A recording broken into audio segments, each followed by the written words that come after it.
Okay, the answer to the Nubian slash Igbo slash Olmec slash ancient civilization terracotta stone figure is that, oh, just because they're dark skinned doesn't mean they're Nubian. Just because they got these huge fucking lips, these gigantic nostrils, and they're flared out typically like an African, like I'm an African giving you the mug, doesn't mean that they were African.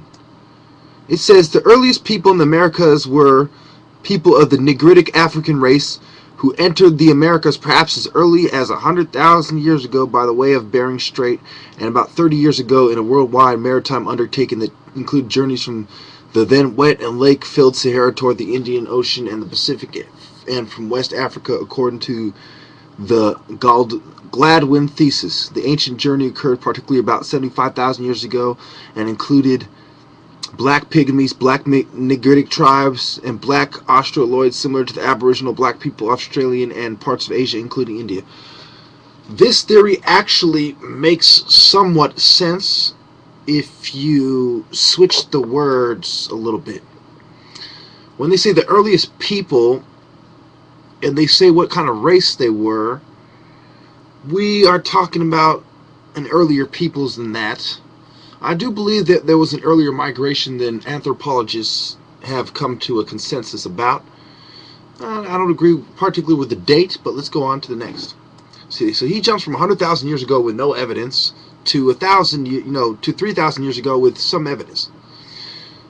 With quite a bit of evidence. But so to me, that's not a fair assumption to make. But anyway, it says recent discoveries in the fields of linguistics and other methods have shown without a doubt that the ancient Olmecs of Mexico, known as the Z people, originally came from West Africa and were of the Mende ethnic stock, according to Clyde A. Winters and other writers.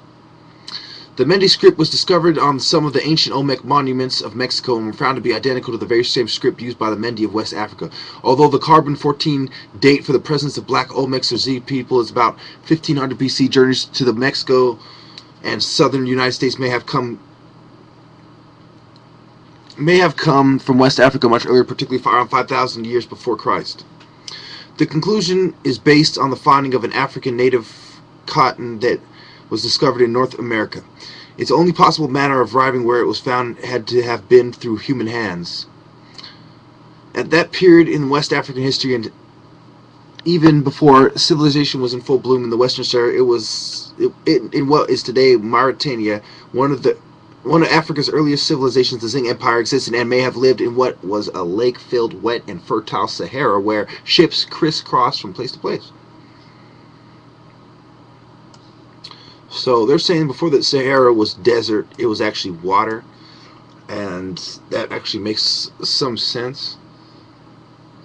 That would explain some of the water erosion on the pyramids and the fact that, at the bottom of the ocean creates a beach. But anyway,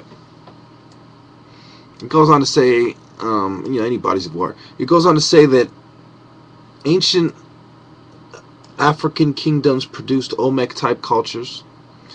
And it talks about, the coastal belt, Cameroon to Guinea. It talks about the Ivory Coast and Phoenicians and other peoples.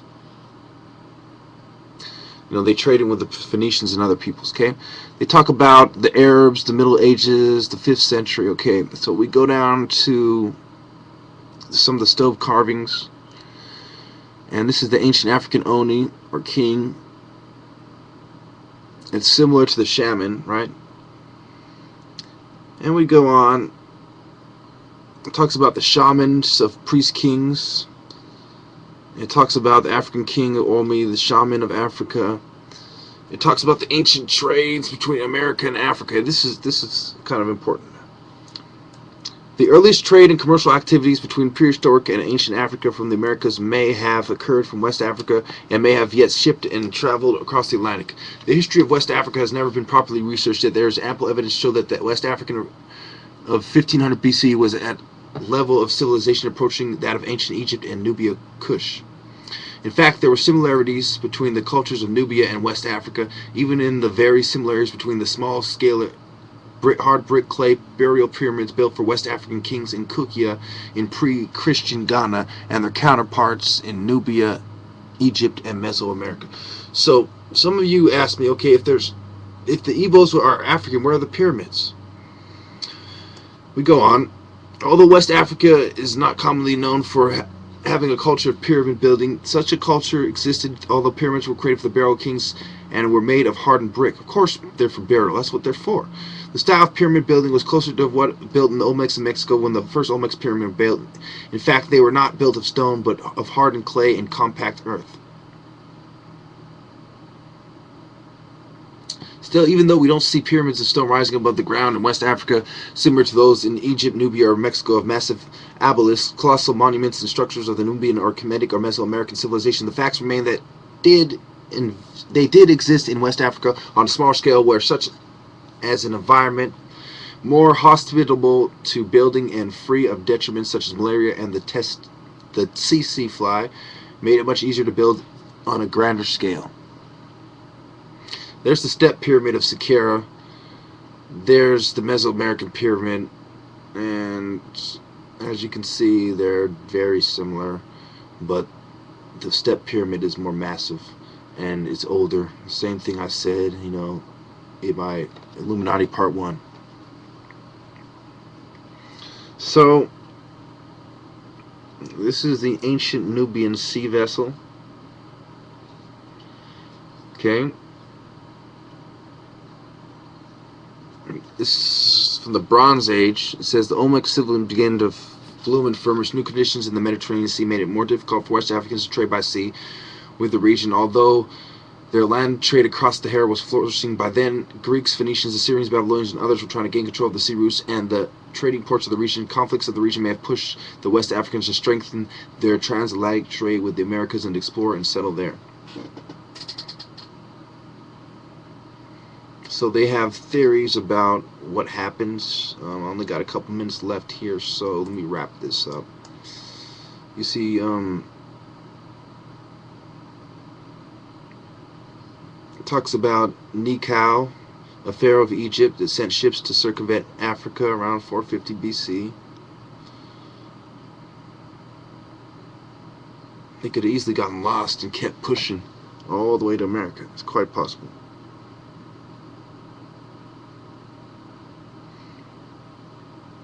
Except for, where is the DNA evidence of this? Where's the human genome?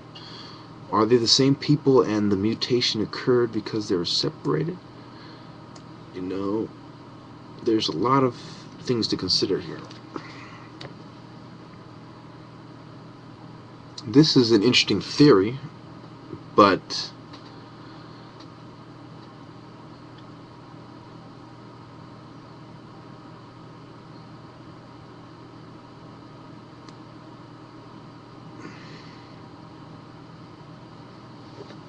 okay, basically there was early Africans in America, and that may be where some of this confusion comes from.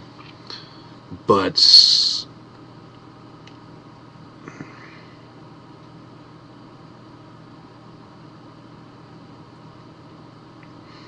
you're going to see a lot of evidence that shows something to that effect. Yeah, they were native people.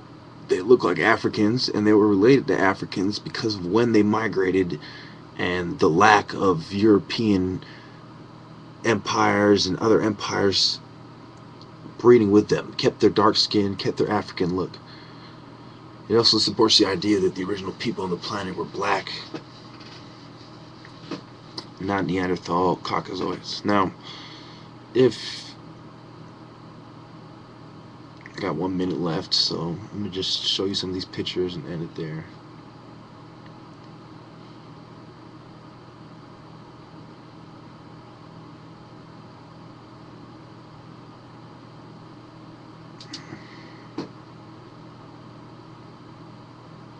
Okay, let me read this one last part about the anthropologists. During the International Congress of American Anthropologists held in Barcelona, Spain, a French anthropologist pointed out that all that was missing to prove a definite presence of Negroid blacks in the Americas before Columbus was Negroid skeletons to add to the already found Negroid featured terracotals. Later on, February 1975, skeletons of Negroid people dating back to the 1200s were found at a pre-Columbian grave in the Virgin Islands. Andrew Wazerski, the Polish craniologist, also concluded, based on the study of skeletons found in Mexico, that a good portion of the skulls were that of Negritic blacks. Based on the many findings for a black African Negroid presence in ancient Mexico, many of the most enthusiastic proponents of a pre-Columbian black African presence in Mexico are Mexican professionals. They conclude that Africans must have established early important trading centers on the coasts of Veracruz, from which Middle American civilization grew. Okay, so these goes on to show you about the Hispanics and the Susu economics, and it gives you some sources. Okay.